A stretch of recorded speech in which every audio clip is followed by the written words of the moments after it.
అపోస్తలుడైన పౌలు కొరింథీయులకు రాసిన మొదటి పత్రిక 15వ అధ్యాయము 22వ వచనం నుండి 15వ అధ్యాయము 31వ వచనం వరకు. ఆదామునందు అందరూ ఎలాగు మృతి పొందుచున్నారో అలాగుననే క్రీస్తునందు అందరూ బ్రతికింపబడుదురు. ప్రతి వాడును తన తన వరుసలోనే బ్రతికింపబడును. ప్రథమ ఫలము క్రీస్తు. తరువాత క్రీస్తు వచ్చినప్పుడు ఆయన వారు బ్రతికింపబడుదురు.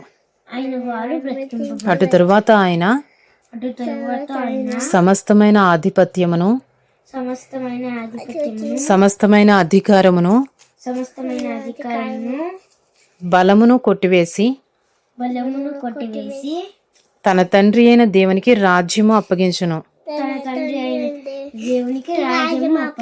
అప్పుడు అంతము వచ్చును. ఎందుకనగా తన శత్రువులను అందరినీ తన పాదముల క్రింద ఉంచు వరకు ఆయన రాజ్య పరిపాలన చేయుచుండవలెను. కడపట నశింపజేయబడువాడు నశింపజేయబడు శత్రువు మరణము.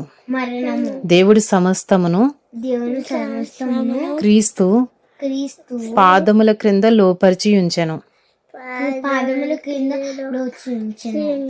లోపరిచి ఉంచెను. సమస్తమును లోపరచబడి ఉన్నదని చెప్పినప్పుడు ఆయనకు సమస్తమును లోపరిచిన వాడు తప్ప సమస్తమును లోపరచబడి ఉన్నదను సంగతి విశదమే. మరియు సమస్తమును ఆయనకు లోపరచబడినప్పుడు దేవుడు సర్వములో సర్వమగు నిమిత్తము కుమారుడు తనకు సమస్తమును లోపరిచిన దేవునికి